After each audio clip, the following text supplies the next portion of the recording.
بسم اللہ الرحمن الرحیم۔ آؤ میرے نبی کی دنیا کی ذرا سیر کر کے آگے چلے انشاءاللہ۔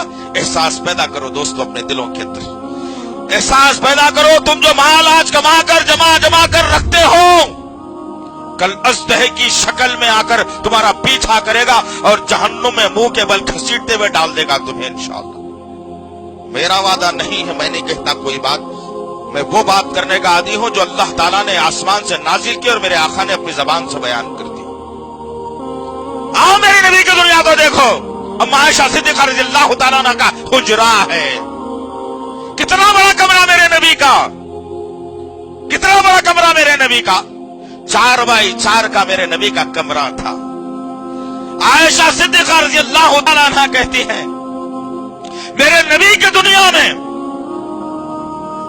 میرا نبی جب کمرے میں داخل ہوتا، گرمیوں کا موسم ہوتا، اللہ کے نبی صلی اللہ علیہ وسلم اپنا کرتا مبارک اتار دیتے اور بازو رکھ دیتے، تہبند کو کس کر باندھ دیتے، میرے نبی کا نورانی چمکتا ہوا جسم میری امت کی ماں دیکھتی عائشہ صدیقہ رضی اللہ تعالی عنہا۔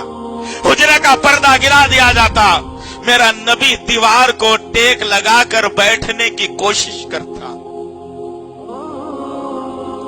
امت کی ماں کہتی ہے جب میرا نبی دیوار کو ٹیک لگا کر بیٹھتا تو اطمینان حاصل نہیں ہوتا اسے۔ اطمینان نہیں حاصل ہونے کی وجہ کیا تھی؟ اس لیے کہ میرے نبی کی بہترین دنیا میں اس کی دیواریں ویسی چکنی نہیں تھی، بلکہ اس میں کنکر اور پتھر سے بنائی گئی دیوار، جس میں کنکر اور پتھر نکلے ہوئے اونچ نیچ والی دیوار تھی۔ اما عائشہ صدیقہ رضی اللہ تعالیٰ عنہ کہتی ہے کہ جب میرا نبی دیوار کو ٹیک لگا کر بیٹھتا اور پتھر چبھنا شروع ہوتے تو دیوار چھوڑ کر بیچ میں آ جاتے، اور میں نبی کی پیٹھ کو دیکھتی تو کیا ہوں کہ وہ کنکریوں کے جو ہے خطرناک گڑے پڑے ہوئے نشانات میری نبی کی پیٹھ پر اتر جاتے۔ سوچو نبی کی دنیا کیا تھی، نبی نے کتنی محبت کی اس دنیا سے۔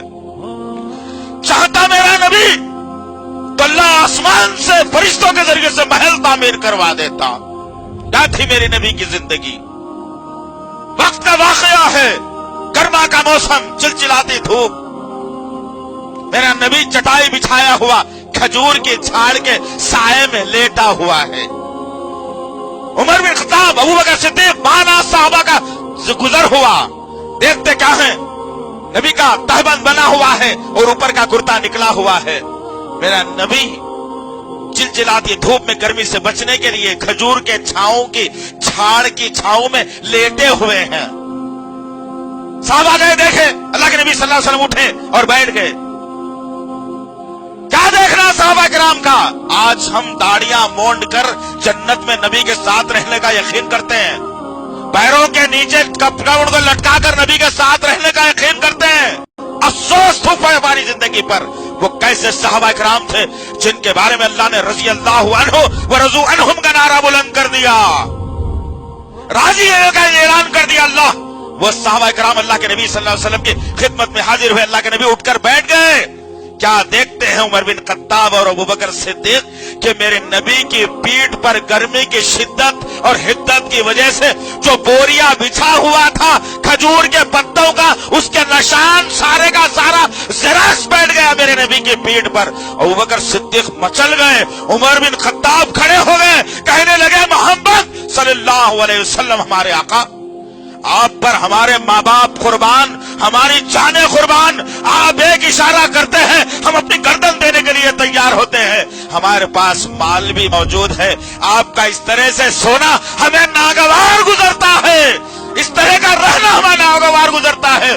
ظالم بادشاہ اپنے اپنے گدوں کو تعمیر کر کے نرم گدوں پر سوتے ہیں، آپ کا حق ان سے زیادہ ہے، آپ زیادہ حقدار ہیں اس کے سونے کے۔ یا رسول اللہ، کیوں نہ ہم آپ کے لیے بہترین گدا تیار کر دیں، جب کبھی آرام کرنے کی باری آئی آپ اس میں آرام کریں گے تو ہمارے دل کو سکون بھی پہنچے گا۔ خواہش تھی نبی کے ساتھیوں کی یہ۔